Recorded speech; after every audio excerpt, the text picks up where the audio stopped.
guests, Mayor Zimmer, council people. I can't tell you what an honor it is to stand here before you today to welcome you to Mayor Zimmer's inaugural in this great auditorium. This auditorium is one of those hidden treasures of Hoboken. Over the past few years, I've seen some great plays right here in this room. In fact, I believe the young men and women that perform right here on this stage will someday be household names to all of us. I encourage you, if you haven't seen one of the high school productions, that you take the time and effort to do so. You'll be amazed at the talent and quality of these performances. I'm sorry, I almost forgot why we're here today. When Dawn called me last week and asked if I'd speak here today, I was speechless, but only for a few seconds. Needless to say, I accepted. My first question was, do I write my speech, or do you? She responded, we'll help you as much as you like, but we want your words. I can't thank Dawn enough for allowing me to speak here today, and if you're wondering who wrote this, you really don't know me. I've waited nearly 30 years for this day. I've seen a lot of changes in Hoboken over those years. This is a great little city, and it only can get better. This election wasn't about the born and bred against the newcomers. This election was about one simple thing: change. When I moved here in 1982, there was no PRA, but there is today.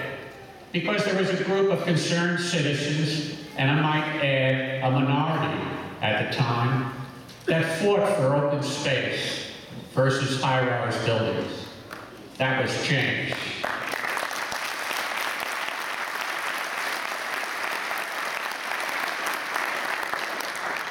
And all my born and bred friends today admit that it was a great change.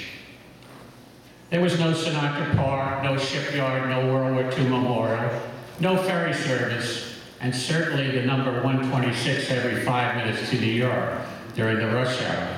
That too was change. I often said to my out-of-town friends, Hoboken will really make it when you can get the New York Times, the Sunday New York Times on Saturday night, and we have a great bagel store. That all happened. That too was change. The Hoboken waterfront has changed from 1st Street to 14th Street. Some like the changes, some don't, but it was change. Perhaps the biggest change that I witnessed over the years, just a few years after I moved here, I was hanging a poster in my window supporting a candidate for council, and one of my neighbors said, you can't do that, as your window might be broken.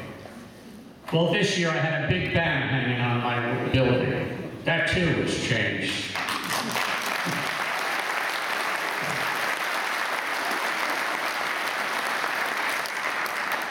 Hoboken has had many changes during my time that I lived here, but there was one place that never changed, and that was City Hall.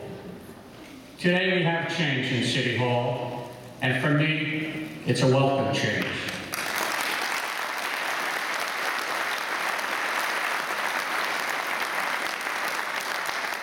When I go to City Hall, I want to be treated like everyone else. It's as simple as that.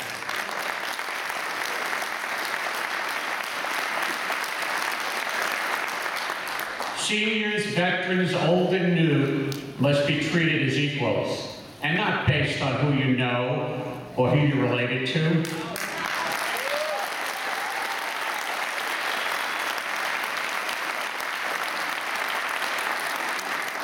When a police officer, a firefighter, or a municipal worker is on the list for promotion, he should be promoted because he earned it, not because he knows somebody or he's related to somebody.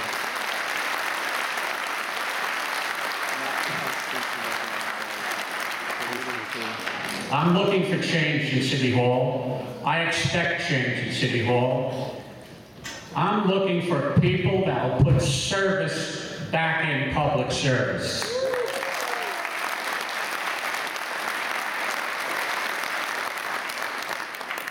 I'm looking for people who believe a day's pay equals a day's work.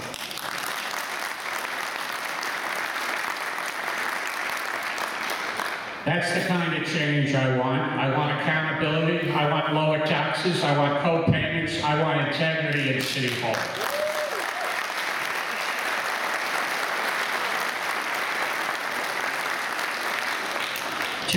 Today we have integrity, and hopefully I'll see other changes too. That's why I worked so hard for Dawn and the Zimmer team. The future of Hoboken is now in the hands of Dawn and the new administration. And like all cities, I think we're in good hands. I know we're in good hands.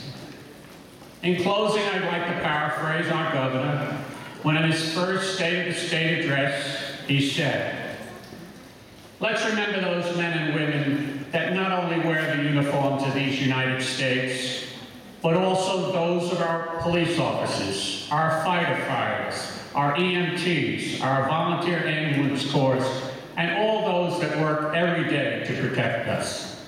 God bless America, God bless our troops, and God bless Hoboken and the new administration."